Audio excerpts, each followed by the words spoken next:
very solid.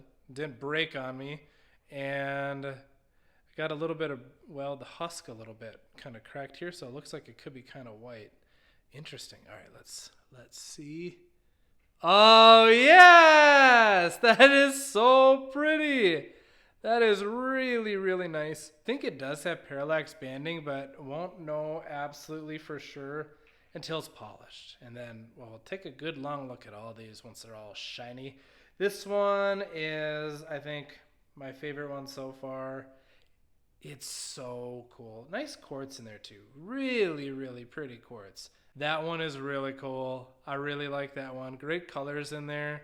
And it just kind of like fades. Oh, such a pretty and classic Swazi agate.